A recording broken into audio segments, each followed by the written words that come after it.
গল্প শুরু হচ্ছে একটা বড় বাড়ি থেকে।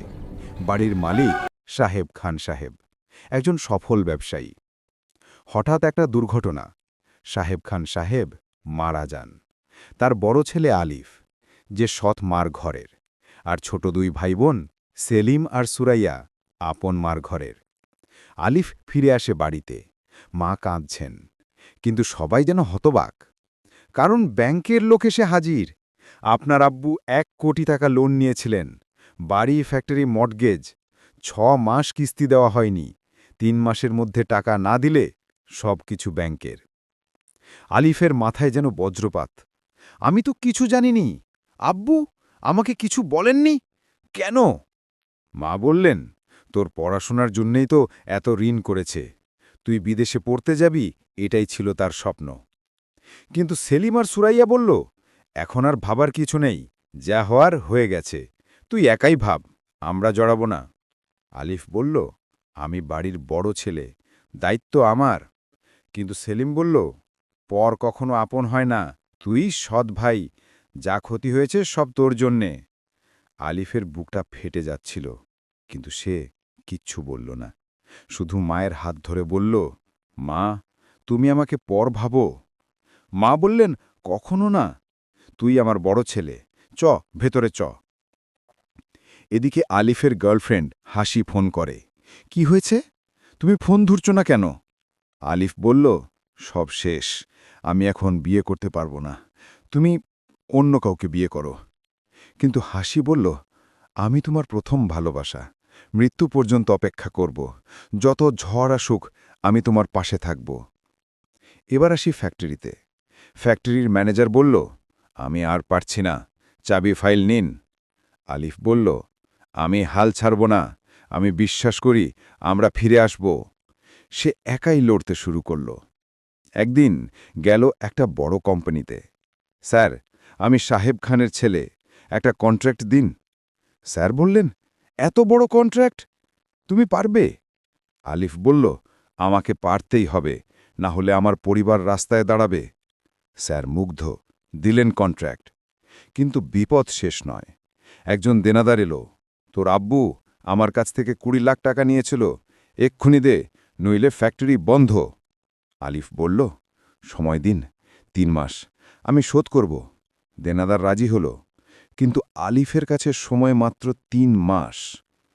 এদিকে বাড়িতে সেলিম আর সুরাইয়া বলছে, আব্বু তোমার জন্যে মরেছে, তুই একাই দায় নে, নিলামের টাকা থেকে তুই 1 পয়সাও পাবি না।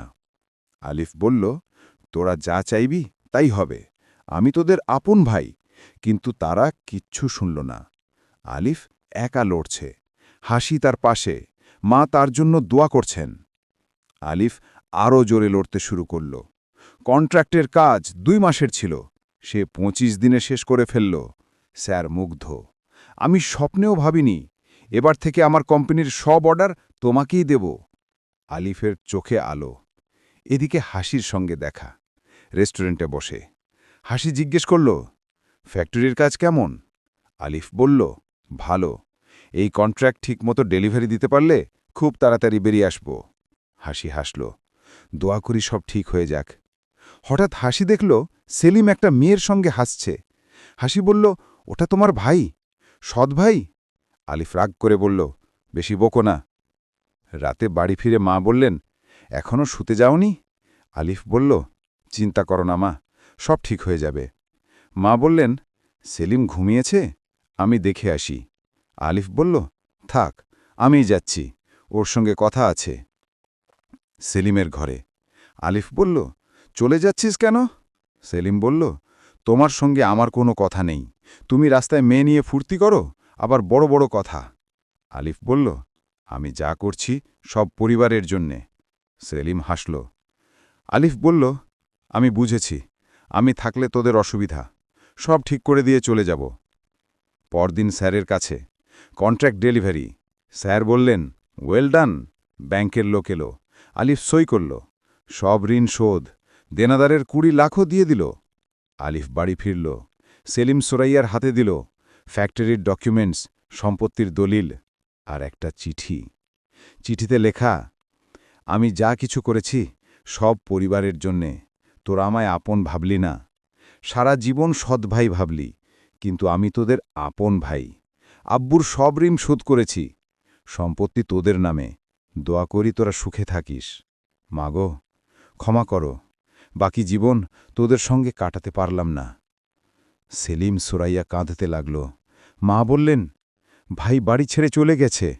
সেলিম বলল, আমাদের ভুল, আমরা স্বার্থের কথা ভেবেছি, চল ভাইকে ফিরিয়ে আনি। তারা ছুটল। আলিফ রাস্তায়। সেলিম সুরাইয়া কাঁদতে কাঁদতে বলল, ভাই ছেড়ে যেও না, ক্ষমা করে দাও, আমরা ভুল করেছি। মা বললেন, হালিম, তুই না ফিরলে আমি মরে যাব। আলিফ বলল, মা, তুমি ছাড়া আমার কে আছে? যাব, কিন্তু একা না। হাসি এলো। আলিফ বলল, এ আমার সুখ দুঃখের সাথী। সবাই হাসল। চলো ভাবি। বাড়ি ফিরল সবাই। হাসি বলল, আমার নাম হাসি। মা বললেন, বাহ, মিষ্টি মেয়ে। পরিবার আবার এক হল। আলিফের ত্যাগ রঙিন করল সবার জীবন।